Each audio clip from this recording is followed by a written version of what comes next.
का करे जादे के ऊपर वाला भेजा।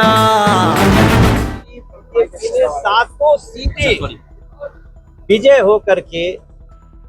होकर के हमने भारतीय जनता पार्टी को दिया है, नरेंद्र मोदी जी को दिया है।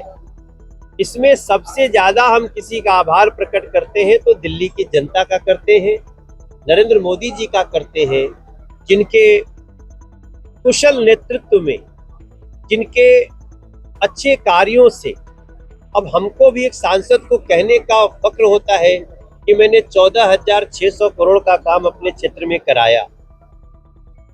कुछ लोग आए थे देश के टुकड़े टुकड़े करने वाले, हमारी दिल्ली की जनता ने उनके चीथड़े उड़ा करके भेज दिया है वापस। उन लोगों के आप जा करके उनके ऑफिस चेक करिए, वो जहां ऑफिस लगाए थे वहां से एसी भी उखाड़ के ले गए, जहां बैठे थे वहां जो कंबल और दरी थी वो भी उठा करके रात में ले गए हैं। बल्कि पता चला कुछ तो बेड यहाँ के लोगों ने दिया था, लेकिन वो भी लेकर के वो भाग गए हैं। वो लोग ढूंढ रहे हैं कहाँ गए हैं। तो ऐसे लोगों का, जिनको मैंने पहले ही कहा था ये टूरिस्ट हैं, बिहार से भगाए हुए हैं, कहीं शरण ढूंढ रहे हैं, मगर जो सेना को गाली देगा, जो देश के टुकड़े करने की बात करेगा, जो घर घर से अफजल जैसा आतंकवादी निकालने की बात करेगा, उसको इस देश की जनता कहीं नहीं छोड़ेगी। और यही कारण है कि आज देश की लगभग इंडिया अलायंस इतनी पार्टियां मिल करके भी जितनी भाजपा अकेले सीट लाई है उतनी भी सीट नहीं ला सके। ऐसे बेशर्मों को ईश्वर सद्बुद्धि दे जो अभी भी सरकार बनाने के लिए लुफलुपा रहे। तो ऐसे लोगों को देश की जनता ने नकारा है। देश की जनता को सत नमन है, क्योंकि उन्होंने नरेंद्र मोदी जी को तीसरी बार प्रधानमंत्री बनने के लिए क्लियर मैंडेट दिया है।